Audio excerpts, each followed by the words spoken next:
Muchas franquicias de videojuegos llegaron a tener en su haber varios títulos que no tuvieron mucho que ver con las entregas anteriores, cambiando no solamente la jugabilidad de la misma, sino también en casi toda su esencia, casi como si fuera un juego diferente que en la mayoría de los casos tampoco llega a conectar con sus antecesores, independientemente si el título fuera bueno o malo. Lo cierto es que es interesante contemplar este tipo de juegos para saber si valieron la pena o no su realización, así como sus cambios.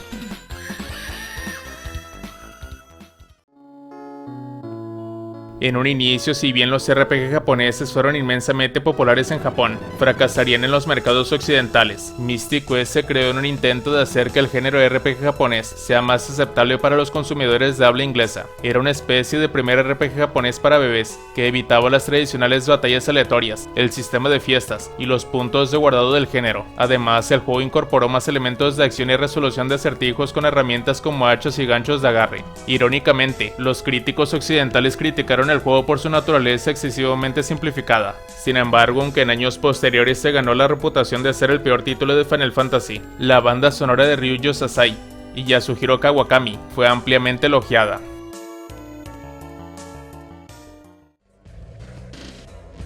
Si la Red Faction original fuera el monstruo de Frankenstein, entonces Descent 4 sería el pobre y desafortunado muerto que entrega su torso. Esto se debe a que Descent 4 proporciona la base básica para este juego de disparos que rompe paredes, ya que fue cancelado en el año 2000. Posteriormente, elementos del juego se transfirieron al esfuerzo de THQ, incluido el motor Geomod patentado y las líneas de código asociadas. Si bien ninguno de los títulos está oficialmente relacionado, sí aparecen muchos puntos recurrentes de la trama. Se incluyen el nombre del protagonista del juego, Parker, así como la presencia de un virus controlado por la empresa, trabajadores en huelga y nanotecnología.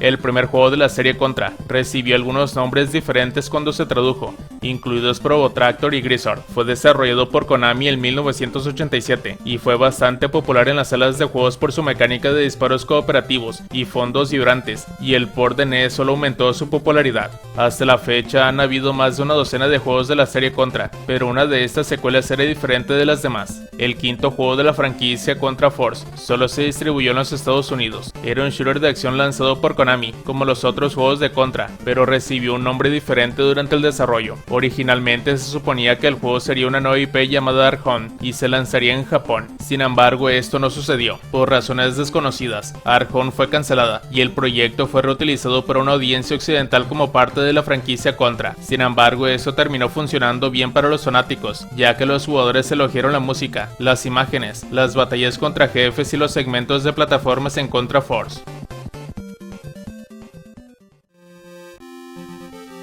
El primer Star Riders fue un juego Atari de la vieja escuela que salió a la venta a inicios de los 80s. El juego fue tan bien recibido que, según se informa, fue una fuerza impulsora para que muchos consumidores tomaran la decisión de comprar la consola. Esta popularidad parece deberse, al menos en parte, al éxito de las primeras entradas de la franquicia Star Wars, ya que provocaron la fiebre de la ciencia ficción. Probablemente no sea una coincidencia que las naves enemigas en Star Riders se parecieran tanto a los cazas imperiales. Sin embargo, no es solo la estética lo que contribuyó a su popularidad. Star Riders también fue uno de los primeros shooters espaciales que pedían a sus jugadores que pensaran estratégicamente sobre cómo iban a acabar con los enemigos. El desarrollo de Star Riders 2 poco tuvo que ver con el primer juego. Comenzó como un vínculo con la película de Last Starfighter. Atari había adquirido los derechos de la película y, según informa un antiguo empleado, el estudio estaba casi seguro de que sería tan popular como la saga espacial de George Lucas. No solo no fue así, sino que Atari se vio obligada a reducir su tamaño cuando la empresa enfrentó dificultades financieras. El estudio decidió lanzar el juego casi terminado como Star Riders 2, en lugar de conectarlo con la impopular película. Sin embargo, muchas de sus conexiones con la película siguen siendo evidentes en el juego final.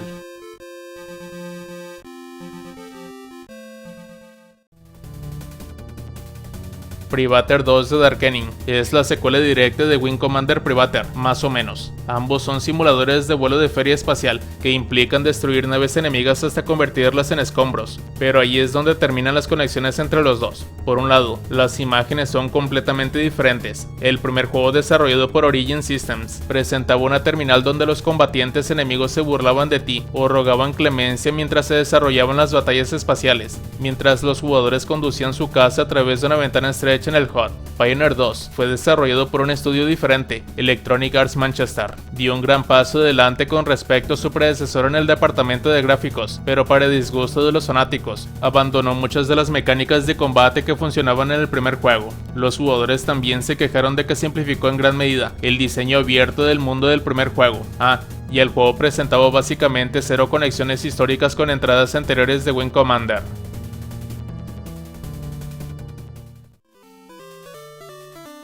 Este es un poco más oscuro que algunos de los otros mencionados hasta ahora, pero también es uno de los ejemplos más extraños de una secuela adoptada, ya que literalmente saltó de la franquicia. Bugs Bunny Crazy Castle 2 fue el segundo juego de una serie de Game Boy con licencia de Nintendo, que presentaba el conejo de dibujos animados más infame de los Looney Tunes, solo que no empezó así. Originalmente estaba protagonizada por un personaje de Disney. Fue lanzado por primera vez en Japón como Mickey Mouse 2. En el juego, Minnie es secuestrada por un villano llamado Rey Cornudo, y Mickey tiene que embarcarse en un viaje para salvarla. Es un juego de rompecabezas de acción que implica navegar por mazmorras llenas de trampas y enemigos, y parece haber sido del agrado de quienes lo jugaron. Sin embargo, por alguna razón, más tarde se cambiaron todos sus activos a variantes de Looney Tunes para su lanzamiento en los Estados Unidos, donde se comercializó como una secuela de Bugs Bunny. La parte más extraña es que Crazy Castle 2 se lanzó más tarde en Europa como el primer juego de Game Boy Mickey Mouse del territorio. Luego la versión estadounidense de Crazy Castle 2 fue traducida nuevamente al japonés para ser la pieza central de la colección Bugs Bunny para Game Boy y Super Nintendo. Es un viaje bastante salvaje, especialmente para 2 de los personajes de dibujos animados con más marcas registradas del mundo.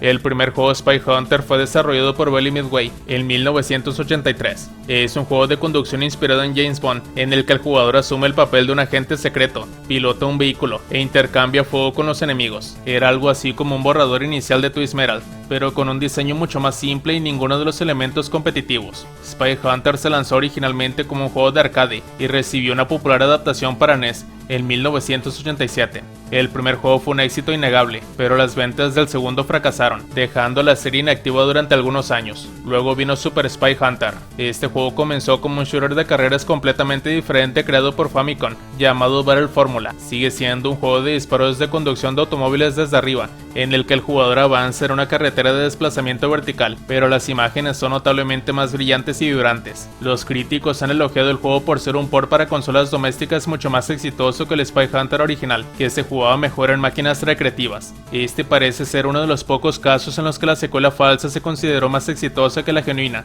por lo que no siempre es algo malo.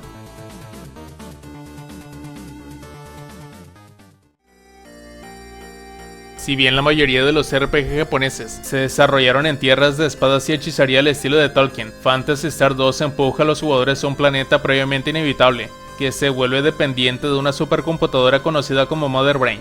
Terminó con un gran suspenso que la entrada posterior no abordaría. Generations of Doom adquiere una sensación, una interfaz de batalla y un entorno completamente diferente a los de las entradas anteriores. No hace falta decir que la recepción por parte de fans y críticos fue polarizante. El co-creador de la serie, Rieko Kodama, no participó en la creación de este juego, lo que explica por qué tiene tan poco que ver con los 2 primeros títulos.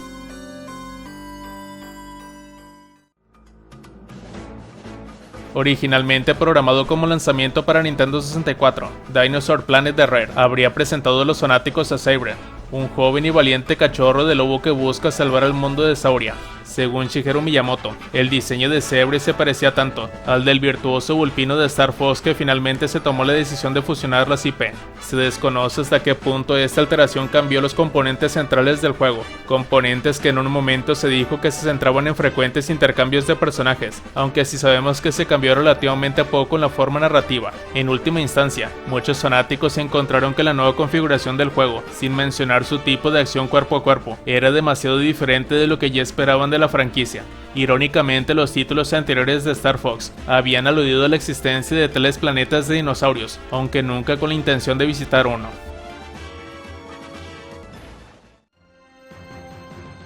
A mediados de los años 90, los ingresos de los juegos de aventuras eran cada vez más difíciles de justificar sus exorbitantes presupuestos. Puede que Grim Fandango de Tim Schafer haya ganado el juego del año en 1998, pero las ventas estuvieron muy por debajo de las expectativas de LucasArts. El estudio rival Sierra vio la escritura en la pared. Los juegos de aventuras gráficas estaban muertos. La franquicia King Quest todavía era importante para Roberta y Ken Williams, por lo que se decidió que la octava entrada, Mask of Eternity, haría algunos cambios. El juego pasó a la acción y la aventura, mientras los jugadores ya no controlaban a un miembro de la familia real de Daventry.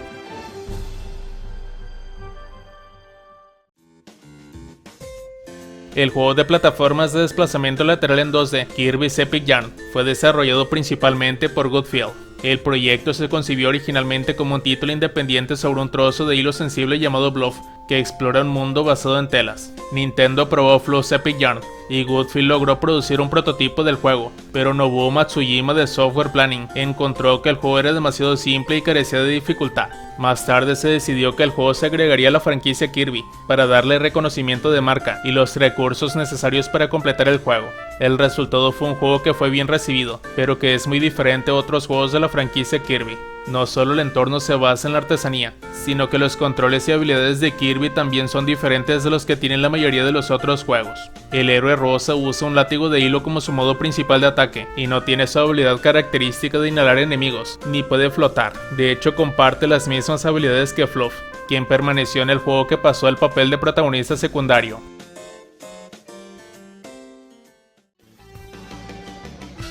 La franquicia Afterburner se remonta a 1987. El primero y segundo fueron juegos de disparos sobre rieles en tercera persona, recordados con cariño por su en ese momento juego de alto octanaje. La cámara permanecería directamente detrás del avión de combate del jugador, mientras el jugador lanza misiles y evita el fuego enemigo. Los dos primeros juegos fueron desarrollados por Studio 128 y estaban disponibles para consolas, aunque fueron especialmente populares en las salas recreativas. Afterburner 3, por otro lado, fue desarrollado por Sega R&D 8. Se lanzó originalmente en Japón como un juego de arcade llamado Street Fighter, pero el nombre se cambió para que forme parte de la franquicia Afterburner, cuando este fue llevado a América del Norte. Sin embargo, no era solo el nombre lo que era diferente. Claro, los jugadores todavía volaban un avión de combate y disparaban a los enemigos, pero ahora lo hacían desde el interior de la cabina, dándole al juego una sensación más de simulación de vuelo. Los gráficos también se redujeron notablemente a un interior plano estático, mientras que el exterior embarrado presentaba un suelo de color plano salpicado de arbustos cuadrados.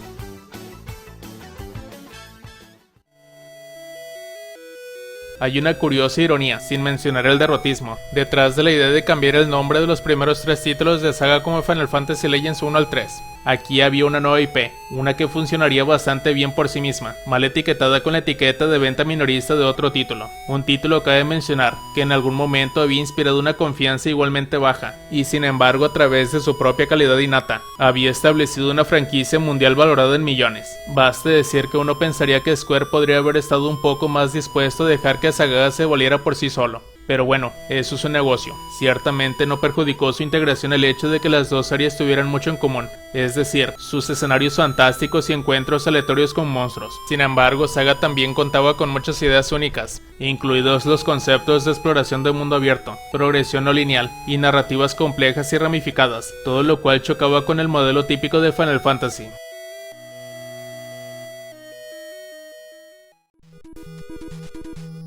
La franquicia Double Dragon comenzó como una serie de juegos arcade de desplazamiento lateral, en lo que los jugadores podían abrirse camino cooperativamente a través de hordas de hooligans. El primer juego, creado por Technos Japan en 1987, introdujo varias ideas que se convertirían en elementos básicos del género, como la capacidad de recoger y utilizar armas enemigas. Double Dragon 2 The Revenge, también de Technos Japan, siguió en el 88 y se basó en el éxito de la primera entrega. Sin embargo, hubo otra versión de Double Dragon 2 que se lanzó para Game Boy en 1990. Esta versión del juego no tiene nada que ver con ninguno de los juegos originales de Double Dragon. Esto se debe a que en realidad es una localización de uno de los otros títulos de Technos Japan, Neketsu Kohakunyo-kun Bangai Ranto-gen, que se traduce como Hot Blooded Togoi Konyo, The Further Blast. La serie Neketsu Kohakunyo-kun fue una de las primeras franquicias pistas de desplazamiento lateral de Technos Japan. Como tal, presentaba un sistema de combate más simple que se traducía bien en la computadora de mano, que perdió gran parte de la complejidad que se encuentra en los juegos de arcade y consola Double Dragon. Aún así, muchos consideran que el primer Double Dragon es un sucesor espiritual de Neketsu Hoa Kunio-kun,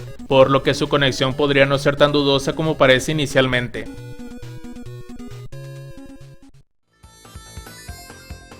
Otro en 2019 se conocía originalmente como Junkers Hyde. Hyde se basó en otro juego de carreras inédito conocido como Cyber Road, un juego originalmente pensado para llegar a Sega CD, antes de que el fracaso comercial de la plataforma provocara un cambio al más popular Mega Drive Genesis. A pesar de sus muchos contrastes con la franquicia principal Outrun, Sega intentó hacer pasar el título como una cuasi secuela futurista, en la que todos los autos ahora aparentemente pueden superar los 800 km por hora. Oye, al menos mantuvo todo el asunto de las pistas bifurcas.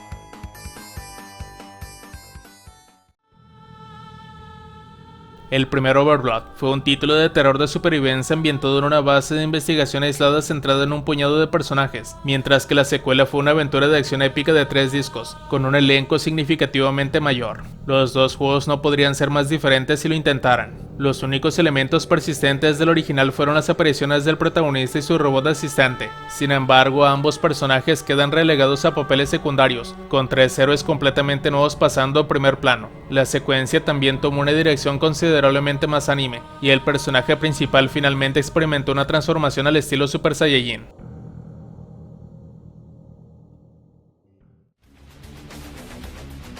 Cualquiera que haya jugado alguna vez a Quake y su secuela sabe que son muy diferentes entre sí, a pesar de que ambos fueron desarrollados por ID Software. El primer título de la serie es un juego de disparos en primera persona, en el que el gobierno envía al jugador a través de un portal para detener a un enemigo con el nombre en código Quake. El segundo también es un shooter de ciencia ficción en primera persona, pero el jugador asume el papel de un marine que tiene la tarea de salvar a la Tierra de una invasión alienígena.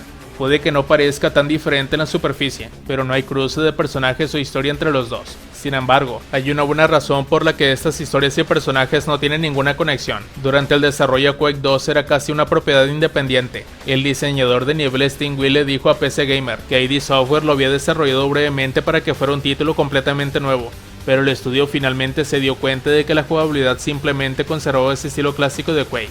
También resultó difícil decidirse por un nuevo nombre de IP, en lugar de llamarlo World. El estudio decidió que convertirlo en la segunda entrada de la serie Quake era la mejor opción, incluso si la disonancia entre sus historias podría haber confundido a los fanáticos.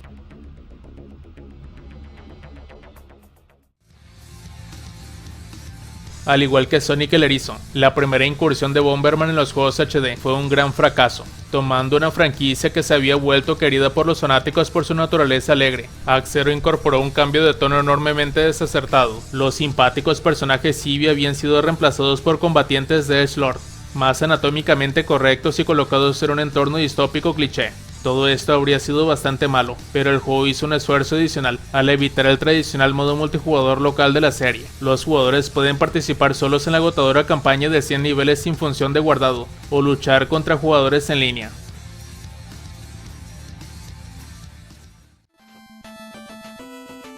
Cualquiera que tenga un interés pasajero en los juegos de lucha probablemente conozca la serie Street Fighter. Ha dominado las salas de juegos durante años, y los nuevos títulos de la franquicia continúan impresionando a los críticos y se encuentran entre las propiedades más vendidas de Capcom. Sin embargo, Street Fighter 2010 de Final Fight no es como el resto de la serie. Lanzado en 1990, la fecha en el título del juego es en realidad una referencia al hecho de que está ambientado en el futuro lejano de 2010, donde los jugadores controlan a un super soldado mejorado cibernéticamente, mientras defiende la Tierra de extraterrestres y mutantes. Nada en la versión japonesa del juego tenía nada que ver con la franquicia Street Fighter aparte del título, pero Capcom hizo varios cambios en la localización en inglés para intentar establecer alguna conexión entre Street Fighter 2010 y su homónimo. En particular, el estudio cambió el nombre del protagonista de Kevin Aken, lo que implica que está protagonizado por el artista Marcial Rubio, que había sido un elemento básico de los juegos anteriores de Street Fighter.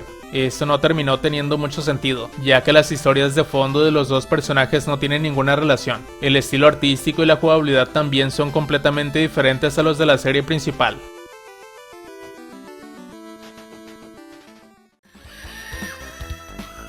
Y hasta aquí finalizamos con el contenido. ¿A ti qué te parecieron estos videojuegos no relacionados con su franquicia? ¿Cuáles de estos se te hicieron los más llamativos?